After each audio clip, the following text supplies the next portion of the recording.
Hi guys, maayong gabi eh.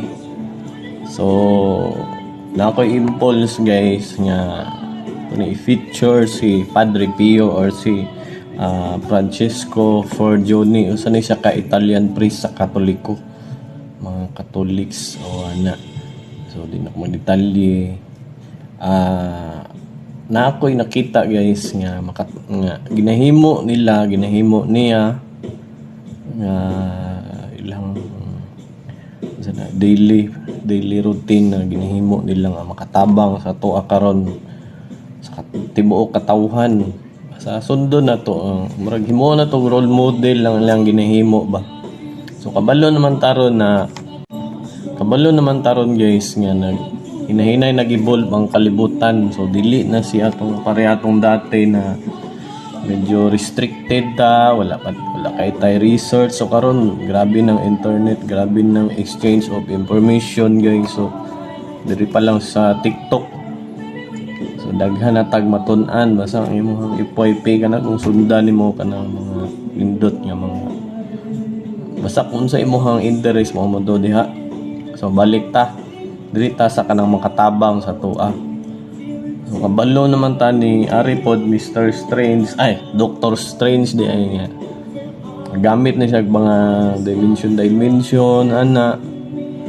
So hinihimo niya weapon nga ning mga dimension, di ba, kay maglahos man siya sa kanang portals.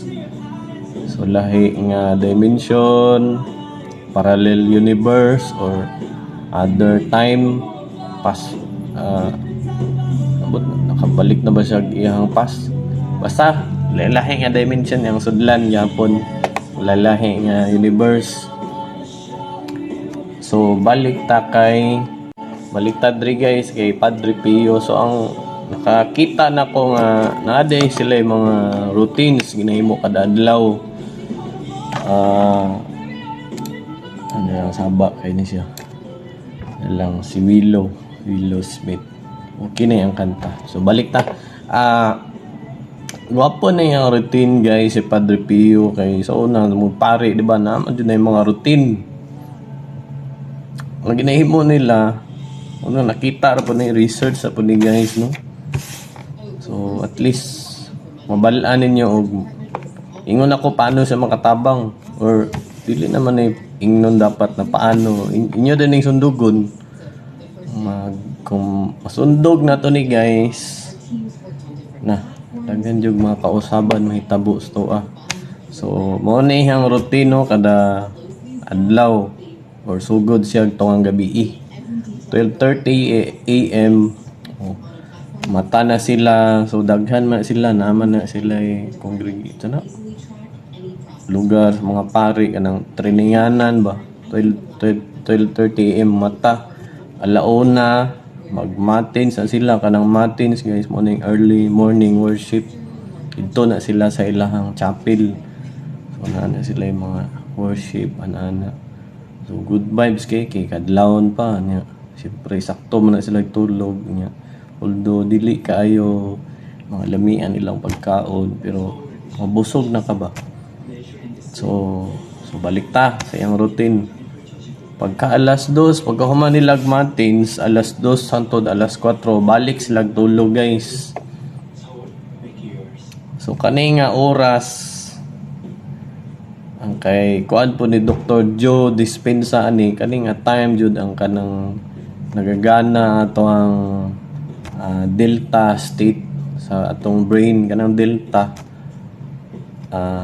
Basta tong alpha tong matata tapos kaning delta mauni katong sa ganin ha tulog ta. So kana magong tulog ta guys, medyo tulog pa ta. Kuanta ka ng susceptible Resto ta kadali susceptible ka lang dali ra ma-influence sa mga unsa may diretso na nako pwede ni mo hypnotize mo sarili ngani nga mga oras. So nindot ilang yung routine guys, no, kadlawon.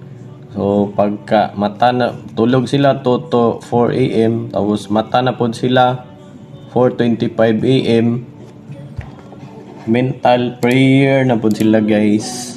So Nindot ni mental prayer kay siyempre mental lang.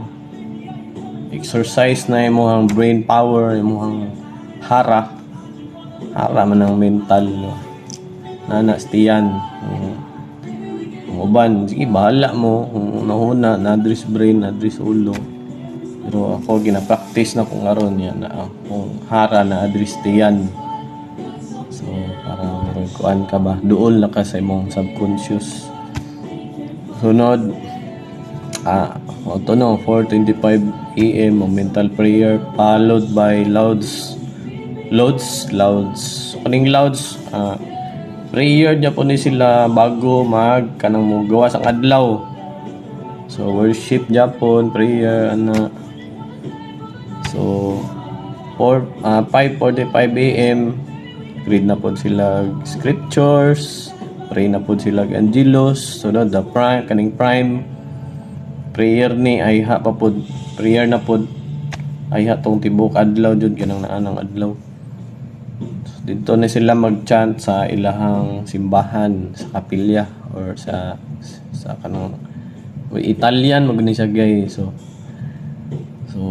unsa bay na ato may ngato ka. So si Padre Pio tungod sa iyang mga kuan siguro ginahimo niya routine tapos napagina sila mga other pa kanang exercise maliban kanang naa sila self kuan ba kanang pagpugong kalimot ko English pagpugong basta kanang i-kontrolo ni mo imong self ba nga kanang dili ka masina maging kontento ra ka.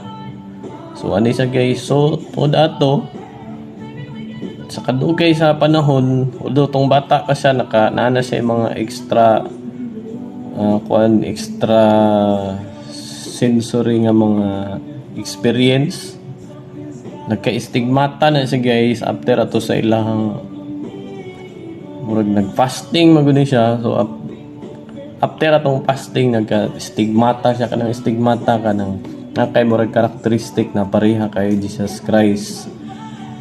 So na siya samad sa kamot diri samad yang kamot guys tapos dito makaayo na sa mga tao. So unsay magamit nato unsay atong pwede himuon nga magamit nato sa atong pangadlaw-adlaw karon. So kani ang ginahimo kung himuon po nato ni mahimo na matupad na nato ang atong mga pangarap kung gusto nimo ba. So gusto siya mo serve sa katawhan maayo sa mga masakiton. So nahitabo din na guys nahitabo din na niya ato ako unsa atong i-wish manggod kung ngani nga mga oras yung prayer nimo buntag matakag 12:30 imong prayer na daan makatabang ka sa ubang tao sa imong pamilya kana mag-imagine na ka sa maglaghan imong kwarta dili man na devil ang kwarta depende ra na sa imong paggamit jud guys sa imong bahandi. So di man na madala no pero ang madala nimo kato imong gitagaan nga malipayon na madala na nimo ilang smile nga kambyo ba bisag wa sila ikahatag balik nga kanang tangible things ang imo kato intangible things nga imo makuha kanang kalipay sa ubang tao. Kaya diba naingon ako dati sa uban akong video yung ubang tao kaya tuar po na sila ikaw naghimo sa ubang tao ikaw naghimo nining tanan. So ginatabangan nimo sila tabangan murag tabangan po nimo imong sarili. So kato lang guys kung ato atong sundon ako ra nang i-post dire yang routine ako lang isulat ba. So ana siguro picture lang po na ko sa Goodjo sa Toro nga